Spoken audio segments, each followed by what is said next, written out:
May inutusan dyan.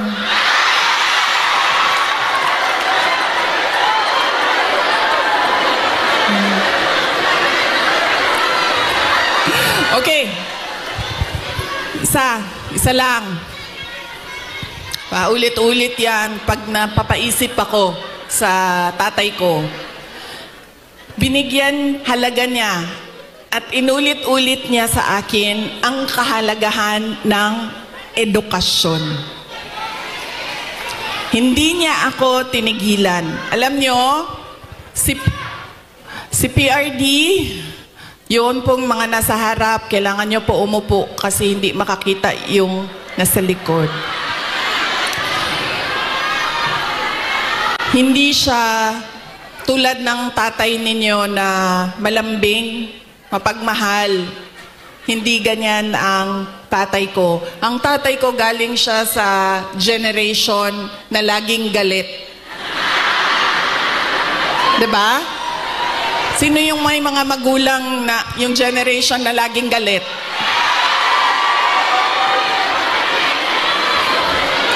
Yan. Galing dyan ang generation. Galing dyan ang tatay ko sa generation na yan. So, lagi siyang galit. So, sa akin, maalala ko, sinabi niya talaga sa akin, paulit-ulit habang ako ay lumalaki. Ikaw, sabi niya, hindi ka tao sa paningin ko. Napaisip ako noon, diba? Sabi ko, pusa o aso? Sabi niya, hindi ka tao sa paningin ko kung hindi ka abogado o doktor. Totoo yan. So, paulit-ulit niya yan na sinasabi sa akin. So, syempre, pag ikaw bata ka, diba? Papasok yan paulit-ulit dyan sa iyo. So, ako din, habang ako ay nag-aaral, nung ako ay lumalaki, nag-aaral ka, elementary, high school, napasok na sa isip ko. At 4 years old hindi ko alam, baka sa tiyan pa lang sinasabihan ako ng tatay ko, ikaw, hindi ka tao. O hindi ka... Kasi 4 years old pa lang, sa yearbook ko ng kindergarten, nakalagay doon, I want to be a pediatrician.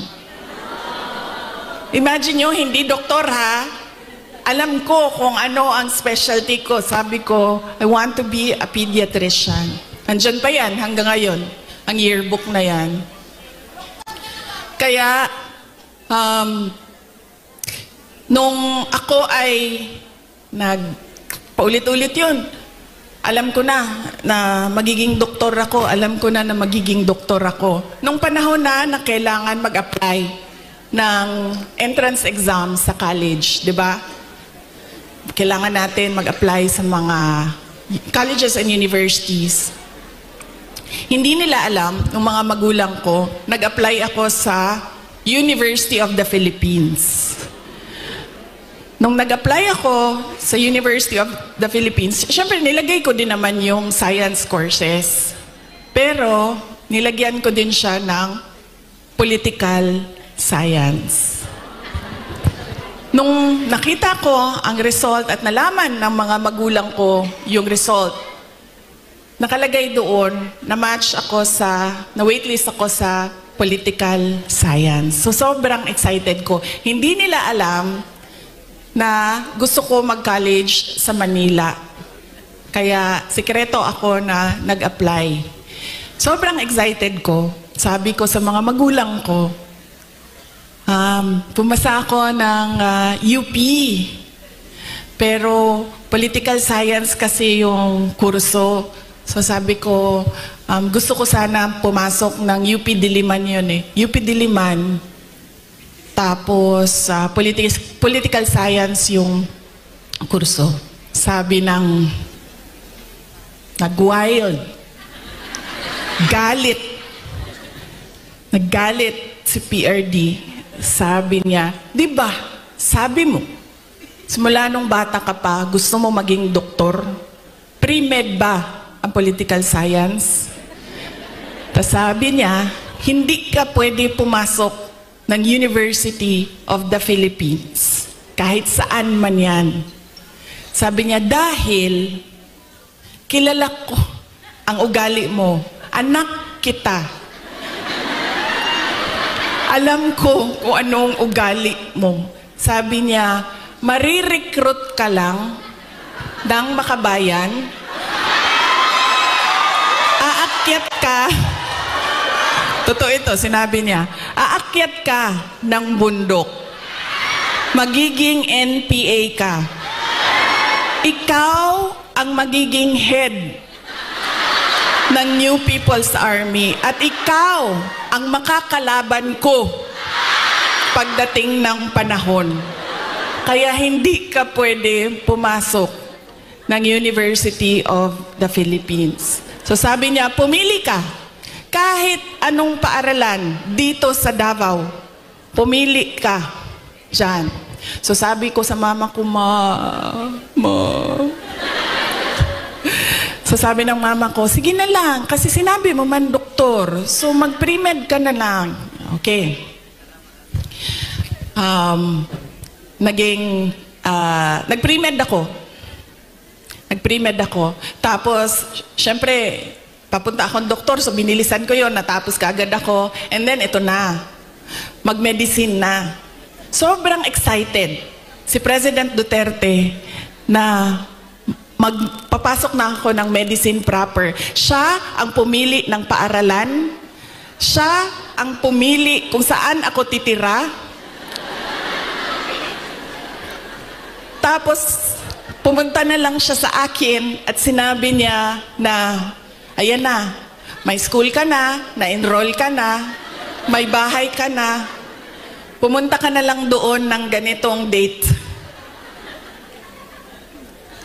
So pumunta ako doon.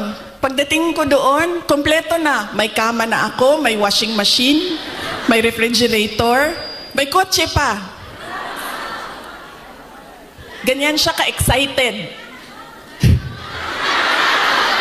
Sige ma'am, ipa-adapt kita sa tatay ko. Huwag ka mag-alala. Ganyan siya ka-excited noong ako ay medicine na. Tapos, syempre, hindi naging successful yung aking pagpasok sa School of Medicine. 1 taon pa lang, 1 year, actually 1 sem pa lang. First sem pa lang, alam ko na parang fish out of water. Alam niyo yung, bakit madali para sa kanila, nahihirapan ako, sobra. Tapos dumating ang second sem na halos hindi na ako pumapasok. So kinabahan na ako. Kasi, di ba sa probinsya, di ba sa Atua, pagpadala ka sa Manila kasi ako nag-med school, pag ipadala ka sa Manila, parang malaking send-off yon. Congratulations sa anak ko, graduate ng ganito. Congratulations at magiging doktor yan. Class off. Ganon, diba? So ako, syempre kinabahan na ako kasi hindi ako makakauwi.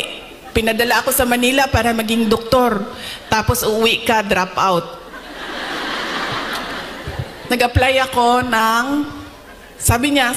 naisip ko pa noon, nung pinag-iisipan ko, ang kapalaran ko, sabi naman ng tatay ko, doktor daw o abogado. So dito na lang ako sa abogado. So lumipat ako, nag-apply ako sa San Beda College kasi at the time na nagdesisyon ako, San Beda College na lang yung bukas sa mga exams, entrance exams. So hindi ko pa sinabi kaagad sa mga magulang ko na nasa San Beda na ako. Nalaman na lang nila dahil nagsabi ang driver. Sabi niya, hindi na yan siya pumupunta ng Cavite. Lagi kaming nandyan sa Menjola.